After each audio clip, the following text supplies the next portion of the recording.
Oke, jadi apa itu migrain? Jadi migrain itu adalah salah satu jenis nyeri kepala yang berlangsung selama beberapa jam hingga beberapa hari dengan intensitas dari sedang hingga berat dan dapat disertai dengan gejala-gejalanya. Migrain ini sendiri merupakan salah satu penyakit dengan angka disabilitas yang paling tinggi, jadi menimbulkan kecacatan yang paling tinggi dan juga ditemukan menyebabkan gangguan sosioekonomi karena ditemukan pada pasien-pasien migrain ini utamanya itu terjadi pada pasien-pasien berusia 35 sampai 39 tahun. Jadi terutama di usia-usia produktif, namun tidak terlepas juga di usia-usia lainnya ya.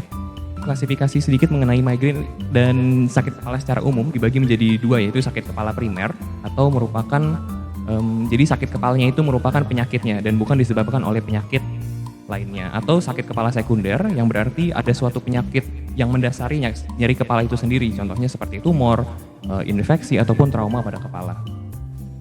Salah satu adalah penyakit menyebabkan disabilitas paling tinggi tadi dan angkanya itu sekitar di 10%, kalau di sini 10%, mungkin angka yang paling baru bisa di sekitar 14 sampai 15% di dunia. Jadi hampir 15% orang di dunia itu mengalami migrain dan di Indonesia sendiri prevalensi migrain itu sendiri mencapai angka 22%. Penyebab dan pemicu dari migrain, jadi yang pertama itu ada genetik. Genetik itu sendiri ditemukan sekitar 40% pasien memiliki riwayat genetik untuk kondisi migrain. Lalu ada faktor seperti lingkungan, lalu peradangan pada otak atau faktor infeksi. Ini ada beberapa trigger atau hal-hal yang dapat menyebabkan terjadinya migrain seperti stres, perubahan hormon, contohnya pada saat menstruasi, lalu tidak teratur, perubahan cuaca, tidur tidak cukup, bau menyengat, sakit leher, paparan terhadap cahaya, alkohol, merokok, dan juga suhu panas.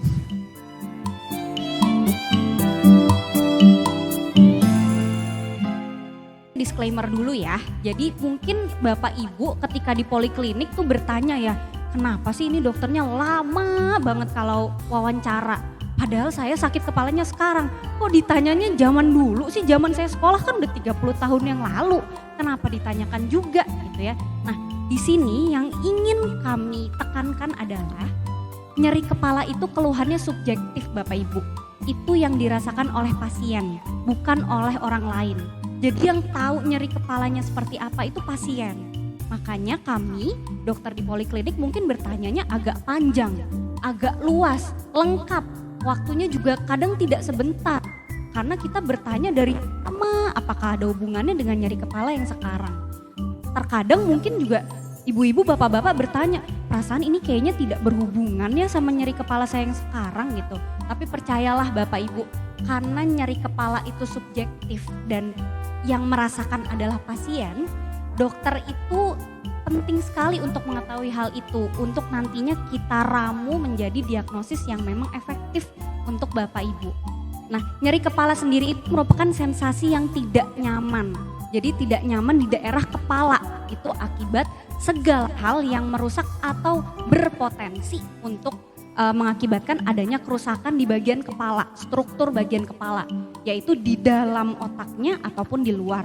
Neurologi itu dari bagian saraf, kami mengklasifikasikan nyeri kepala itu sesuai ICHD, itu merupakan klasifikasi internasional untuk nyeri kepala.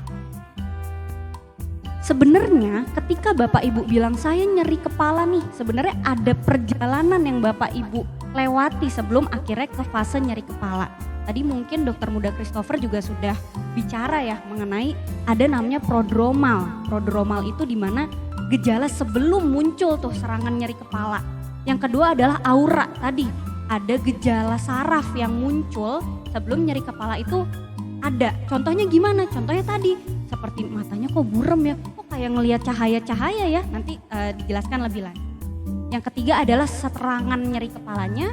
Lalu postdromal adalah setelah nyeri kepala biasanya bisa kecapean atau malah jadi lapar dan lain-lain. Dan interiktal di mana fase di antara nyeri kepala dan nyeri kepala selanjutnya. Jadi untuk apa sih sebenarnya dokter tuh bertanya banyak banget mengenai nyeri kepala itu? Ditanya lokasinya lah, ditanya berapa lama lah, udah tahu lagi sakit kepala tetap ditanya berapa kali lah sehari dan lain-lain. Jadi kita Bapak Ibu mau lihat pattern atau pola dari nyeri kepala. Nah, pola dari nyeri kepala ini bisa kita dapatkan dengan status nyeri kepala yang nanti akan saya tunjukkan. Status yang isinya ada tadi, frekuensinya berapa kali sehari, durasinya berapa lama, lokasinya di mana dan lain-lain.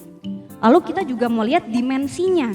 Dimensi yaitu mencangkup adalah gejala sebelum serangan, sesudah serangan, karakternya seperti apa, dan dampak ke aktivitas sehari-hari ibu dan bapak. Contoh, saya migrain nih sampai saya nggak bisa kerja. Atau saya migrain nih sembuhnya sampai saya harus tidur dulu, saya harus absen kerja nih. Seperti itu. Kita bertanya tadi ya durasinya berapa lama, intensitasnya berapa berat, karena kita mau menentukan obatnya apa, dosisnya gimana, rutenya gimana. Contoh, dia misalnya baru sih nyerinya belum sampai 4 jam lah, terus ringan-ringan aja gitu. Kita bisa kami bisa memberikan ke Bapak Ibu obat yang melalui oral. Ada status yang akan kami laporkan untuk bisa kami berikan terapi yang sesuai dengan apa yang Bapak Ibu rasakan. Karena balik lagi, nyeri kepala itu subjektif. Hanya ibu bapak yang merasakan, saya nggak merasakan. Jadi saya butuh tahu dengan lengkap melalui ini.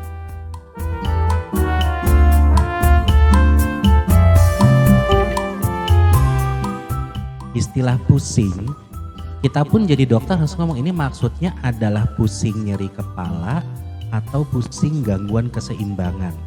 Satu gitu. Jadi banyak memang ketika kita ketemu sama pasien, saya vertigo. Saya harus pahaman dulu nih nanya, maksudnya vertigo itu gimana sih gitu. Ya, baru akhirnya kita bisa melakukan diagnosis. Nah, sekarang masalah untuk diagnosisnya. Untuk nyeri kepala yang karena migrain, utamanya memang ada letaknya di pembuluh darah, satu itu. Nah, untuk organ keseimbangan letaknya itu ada di kanan dan di kiri untuk kita mengetahui gimana posisi kepala, apakah miring kiri, miring kanan, miring depan, miring belakang, seperti kayak begitu. Ketika aliran darah itu tidak sama antara satu sisi dan yang kedua sisi, sensasi rasa goyang itu akan muncul. Nah, buahnya di pembuluh darah nih. Tadi kan kalau kita kriteria migrain, nyerinya itu istilah medisnya unilateral, salah satu sisi. Jadi tergantung pembuluh darah mana yang mengalami gangguan gitu. Bisa di kiri saja terus-terusan, bisa di depan, bisa di belakang. Bisa juga di kanan dan di kiri. Ini masih belum tahu kita, Mas, apakah migrain dan vertigo itu kayak kembar siam atau dua hal yang berbeda gitu. Bahkan untuk nyeri kepala sendiri ada kriteria diagnosisnya migrain vestibular atau migrain vertigo. Bahkan untuk orang yang kadang-kadang dia tuh nggak tahu kalau itu nyeri kepala, kadang-kadang kan gitu kan, maksudnya ambang batas nyeri kita tuh berbeda tuh tiap orang. Ketika dia bilang vertigo terus, bapak kalau atau ibu, mas, mbak, kakak kalau misalnya lagi ada serangan vertigo, kalau dekat cahaya atau dengar suara makin kuat gak sih vertigonya? Iya dok. Nah, saya langsung curiga ada migrain. Jadi bisa asapnya, bisa apinya. Ada memang migrain yang dengan vertigo, ada yang memang vertigo saja. Nah, tugas kami sebagai dokter spesialis saraf harus menentukan apakah memang ini gangguannya itu di pembuluh darah atau gangguannya itu di otaknya.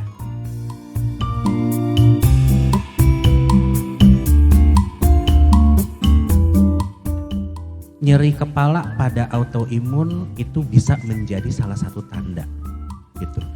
Jadi asap gitu ya. Balik lagi kan nyeri itu sebagai tanda bahaya ya Bu ya. Dan bentuk tanda bahayanya bisa berupa seperti migrain gitu.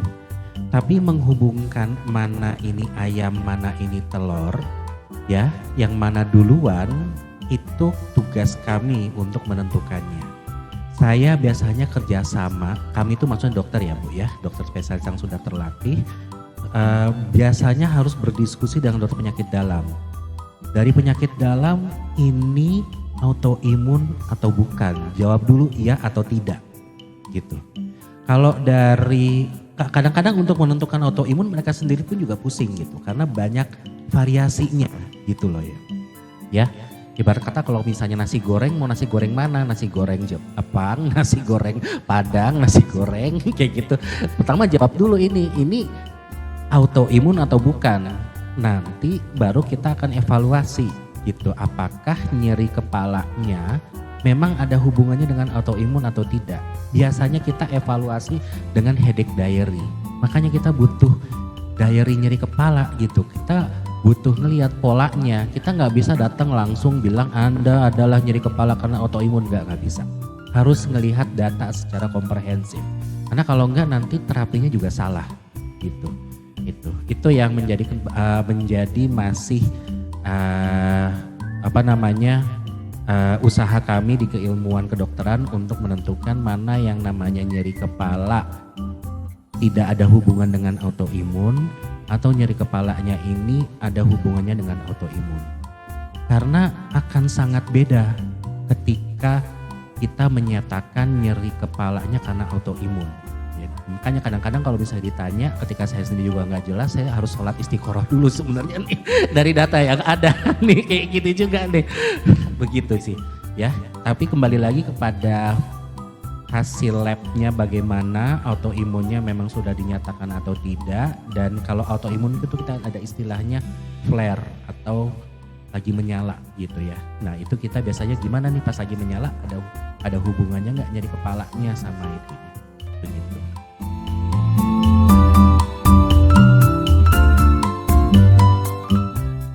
Kalau kita bicara gangguan penglihatan pada migrain yang dikatakan dengan aura, itu variasi sangat banyak. Salah satunya bisa dengan double penglihatan, ngelihatnya penglihatan ganda. Tapi untuk definisi aura, dia harus kurang dari 1 jam, gitu. Jadi kalau misalnya ibu keluhannya lama, yang perlu kami dari dokter, saya butuh harus lihat lagi ya Bu ya, apa datanya. Tapi yang perlu kita evaluasi ini benar-benar seharian kontinu terus atau dia 1 jam berhenti, 1 jam berhenti, 1 jam berhenti, 1 jam berhenti. Berarti ini terus-terusan. Kalau kita terus-terusan maka kita akan berpikir ini bukan nyeri kepala migrain, bisa. Kita harus mencari sebab utamanya nih apa.